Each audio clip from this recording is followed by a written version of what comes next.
दिव्य कीर्ति विकास जी का वीडियो देखा। उन्होंने उसमें कहा, हालांकि गीता में ग्रे एरिया है। भगवान कृष्ण ये साफ साफ कह रहे हैं कि वर्ण व्यवस्था के अनुसार ही स्वधर्म तय होता है, but he is nowhere mentioning that it has something to do with your birth.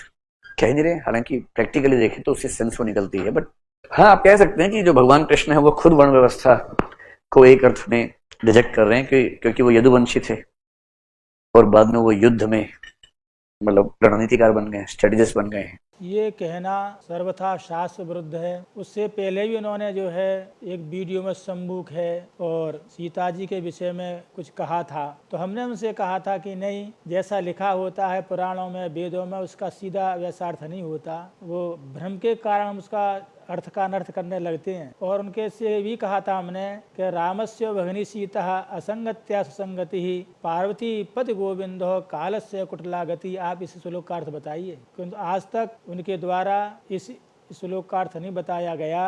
और अब आकर फिर उन्होंने स्वधर्माचरण के ऊपर बोला।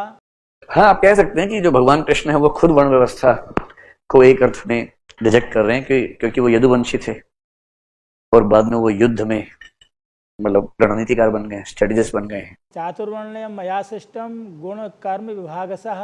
ये 4 वर्ण ब्राह्मण क्षत्रिय वैश्य और ब्रह्मचर्य गृहस्थ वानप्रस्थ संन्यास, ये भगवान के शरीर से ही उत्पन्न अंगों से उत्पन्न है। ये निश्चित है कि शरीर का कोई भी अंग किसी से कम नहीं है। यदि सिर नहीं होगा तब भी शरीर नष्ट है, बाहु नहीं होंगे तब भी शरीर का कोई मतलब नहीं है, पैर नहीं होंगे तब भी शरीर का मतलब कोई नहीं है। किंतु जिसके जैसे गुण कर्म थे उसके अनुसार भगवान ने जो है व्यवस्था की और ये निश्चित कर दिया कि कर्म क्षेत्रे कृषि क्षेत्रे संग्राम क्षत्रिय स्मृता ब्रह्मचर्यम तुभ मंत्र ब्राह्मण तिष्ठ सर्वदा।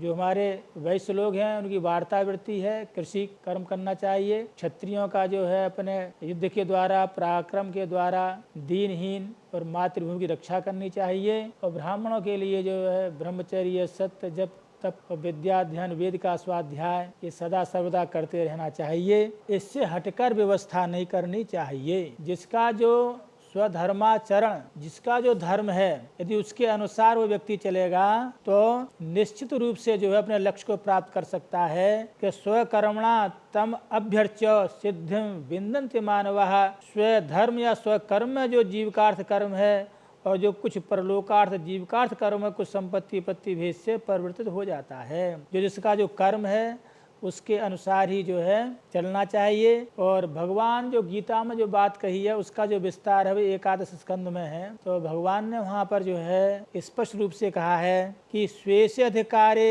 या निष्ठः सा गुणः परिकीर्तितः विपरीतस्तु दोषा स्याद उभयोरेष निश्चयः। श्रीमद् भागवते 11वें स्कंद में 21वें अध्याय के दूसरे श्लोक में भगवान स्वयं कह रहे हैं कि अपने अपने अधिकार के अनुसार धर्म में दृढ़ निष्ठा रखना ही गुण कहा गया है और इसके विपरीत अनधिकार चेष्टा दोष है। जिसका जो धर्म है उसके अनुसार आचरण करेगा तो मुझको प्राप्त हो जाएगा, इसके विपरीत चलेगा तो मुझको प्राप्त नहीं हो सकता। कहने का तात्पर्य है कि गुण दोष की मीमांसा अधिकार के अनुसार होनी है, किसी कर्म के अनुसार न कि किसी वस्तु के अनुसार। ये निश्चित है। इसलिए गुण कर्म के आधार पर भगवान ने जो है स्वधर्माचरण की व्यवस्था की है और स्पष्ट कहा है। देखिए, श्रुति स्मृति मयि वाग्ये यस्तम उल्लंघ्य वर्तते आज्ञोच्छेदी मम द्रोही मद भक्तोपि न वैष्णवः। श्रुति स्मृति मेरी आज्ञा है, इसको छोड़कर मनमाना काम करने वाला, जिसका जो धर्म जो स्वधर्माचरण है उसको न मान करके दूसरा कर्म करने वाला, अर्थात क्या होगा, वो मेरी आज्ञा का उल्लंघन करने वाला होता है। और जो मेरी आज्ञा का उल्लंघन करता है वो मेरा भक्त नहीं हो सकता। क्यों?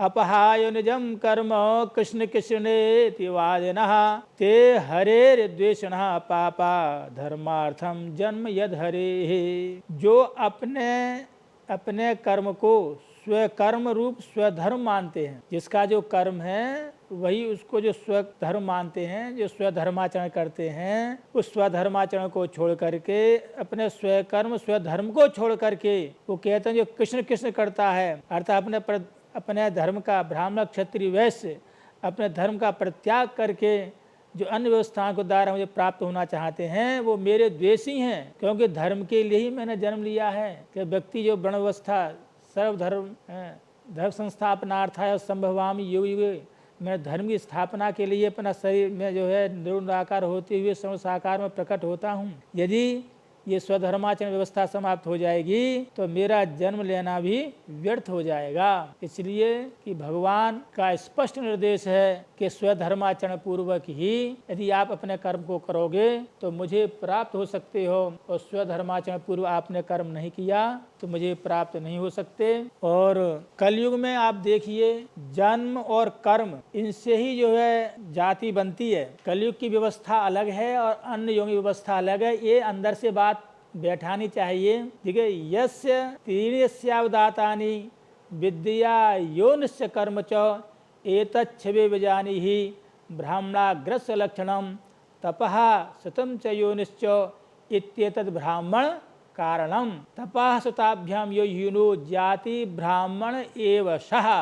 शेषावतार भगवान पतंजलि कहते हैं कि देखिए तपस्रुत अर्थात विद्या, योनि हमने कहाँ किस योनि में जन्म लिया है, ये तीनों वस्तु तप विद्या और योनि इन तीनों को मिला करके ये जाति में कारण है। जहाँ तीनों ये पवित्र होंगी वही जाति मानी जाती है। एक कारणा नाम कहा गया है, कारणाई ना कह करके, तो एक वचनांत का प्रयोग अर्थात ये तीनों का अवदात मानस स्वच्छ होना चाहिए, है ना। तपासताभ्याम ये यूनो ब्राह्मण से एवाग्रसः यस्य तीन से अवतातानि विद्या योनिश्च कर्म च।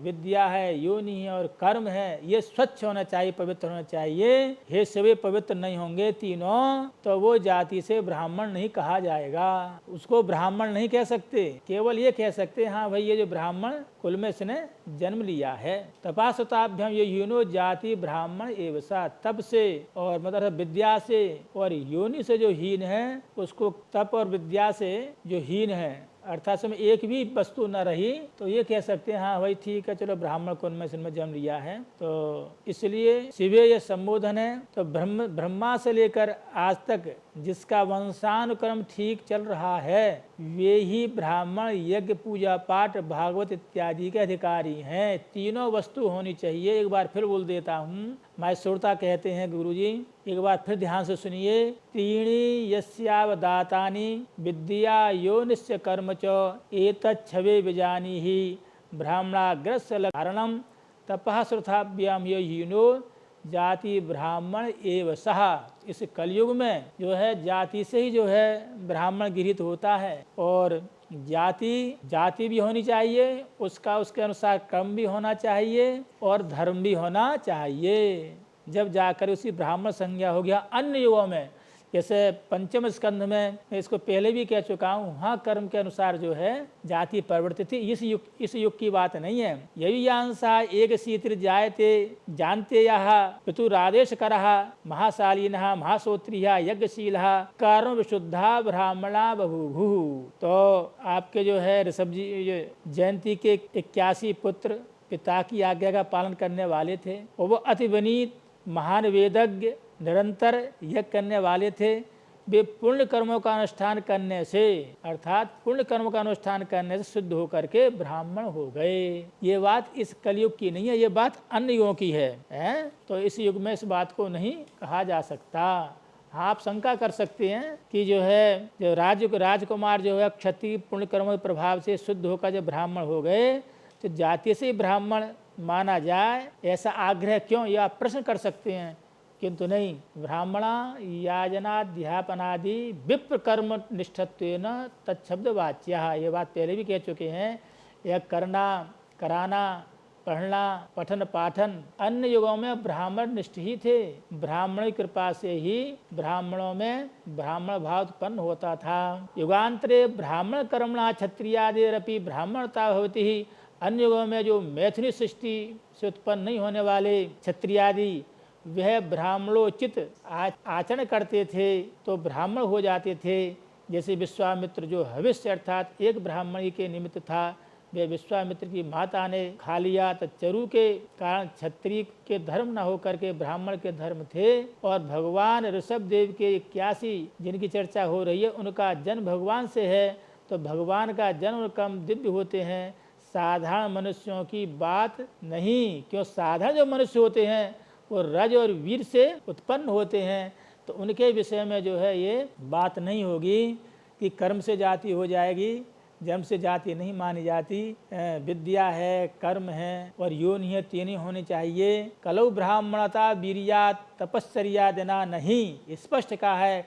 कलयुग में ब्राह्मणता, ब्राह्मणत्व वीर से संबंधित है, तपश्चर्या के देना संभव नहीं है।